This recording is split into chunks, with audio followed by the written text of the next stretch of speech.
Welcome. Ready to go deep on Silent Hill? Absolutely. It's a classic for a reason. More than that, though, we're going to find out W.H.Y. Ravey is considered a masterpiece of psychological horror. And how it still influences the genre. Right.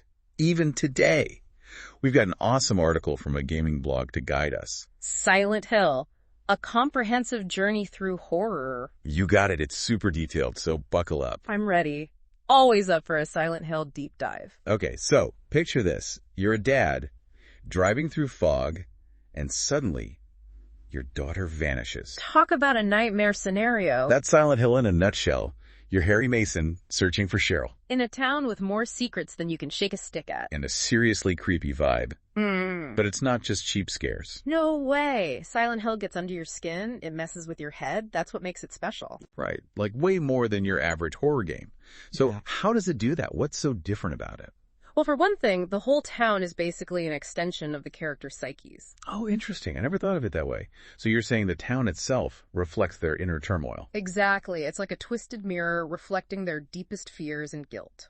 Wow, that's deep. Okay, so how does that actually play out in the game's design? Like, what do the developers do to make that happen? Think about the atmosphere. Those fog-choked streets. Yeah. That sense of constantly being watched. Don't forget the radio static. Always freaking out thinking something's lurking just out of sight. It all adds up, right? Keeps you on edge. And it's intentional. The creators were brilliant at using the environment to build that tension. They were inspired by a real-life ghost town, actually, Centralia, Pennsylvania.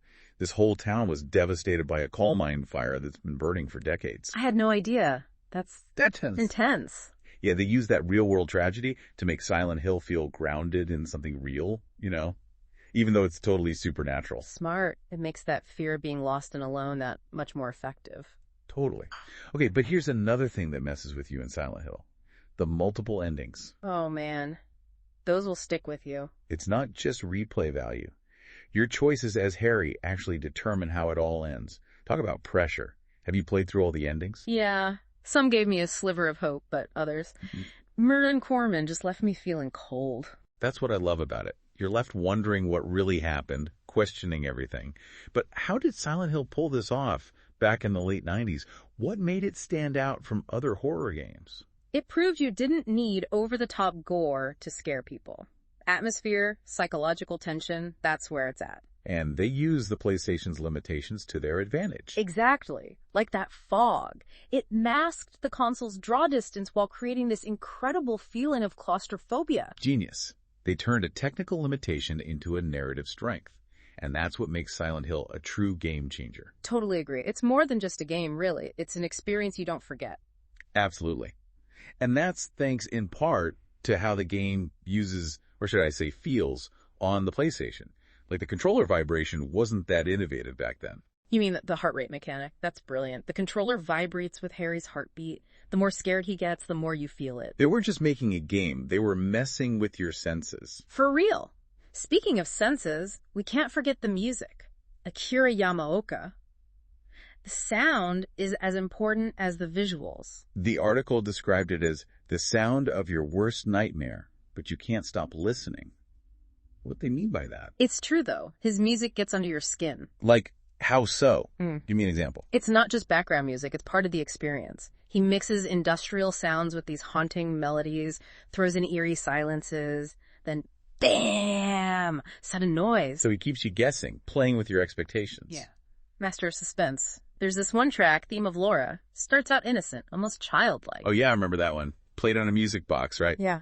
Right. But then it shifts. You get these distorted industrial sounds, clanging metal. It's like the soundtrack to losing your mind. That's one way to put it. Yeah. And the children's laughter, the way he uses that throughout the game. So effective, right? Yamaoka's music doesn't just accompany the horror, it S the horror. It's like he weaponized sound. Yeah. You're never truly at ease in Silent Hill, even when nothing's happening. Exactly. Always on edge, waiting for the other shoe to drop. So we've talked about the sound, the atmosphere, but what about the story itself? What makes Silent Hill's narrative so powerful? It's more than just a haunted house story. It gets deep, into guilt, trauma, the dark side of being human. Right. Like, it's really trying to say something about us. The article mentioned they used a lot of symbolism to do that, like moths, for example. It kept popping up. Yeah, moths usually make me think of change or something delicate. drawn to the light.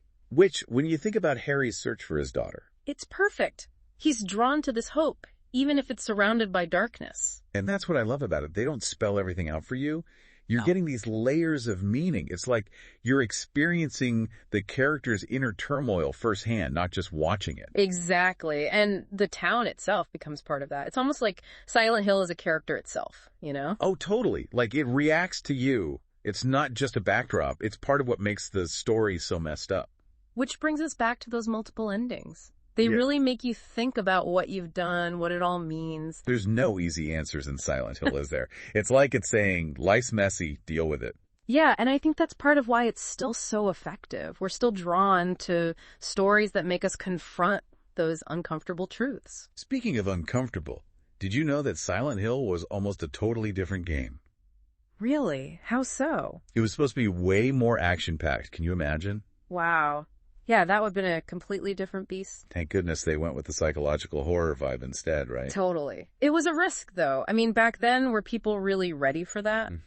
But it paid off. They tapped into something that no one else was doing at the time. And they weren't afraid to draw inspiration from Western horror either, those classic tropes, but done in this really smart, unsettling way. They took those familiar elements and elevated them. You know, it's like they understood what makes horror tick on a deeper level. And they used the PlayStation's hardware to pull it off. It's impressive, really. It's that dedication to the craft, I think, that makes Silent Hill so influential. It's more than just a game. It's art. Totally. It's a whole experience. It sticks with you. It's like a nightmare you can't wake up from. And speaking of nightmares, those tend to stick with you, don't they?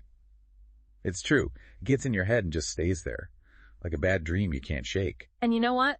Those nightmares, they can be pretty inspiring too. The article talked about how Silent Hill has influenced all sorts of things, not just games. Oh yeah, for sure. Movies, books, even tabletop games, it's everywhere. Why do you think that is? What makes it such a touchstone for other creators? I think it's that Silent Hill isn't afraid to go there, you know, to those really dark, psychologically disturbing places. It's not afraid to make you uncomfortable. Right, and that's powerful stuff. Other artists, they see that, and it sparks something. It's like, okay, I can push boundaries too. Totally. It's like it opened up a whole new world of horror. Not just jump scares, but something way more unsettling. Exactly. Silent Hill proved audiences are hungry for that kind of depth, something that messes with their minds and stays with them. Not just about the monster under the bed, but the monster inside us all. Exactly. That's what makes Silent Hill so timeless. You know, it's tapping into those deep-seated fears we all share. So we've covered a ton of ground here. Atmosphere, sound, story. We even talked about real-life ghost towns.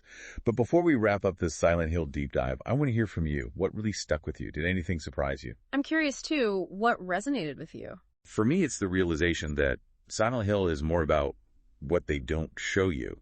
It's all about what's going on in the shadows, in those quiet moments between the scares. It lets your imagination run wild. Exactly. It trusts you to fill in the blanks, and that makes it even scarier. So, if you're ready to explore Silent Hill yourself, and I kind of hope you are, check out that article we mentioned. It's called Silent Hill, A Comprehensive Journey Through Horror. You won't be disappointed. And let us know what you think. We're always up for more Silent Hill discussions. Absolutely. Thanks for joining us for this deep dive into Silent Hill. Until next time.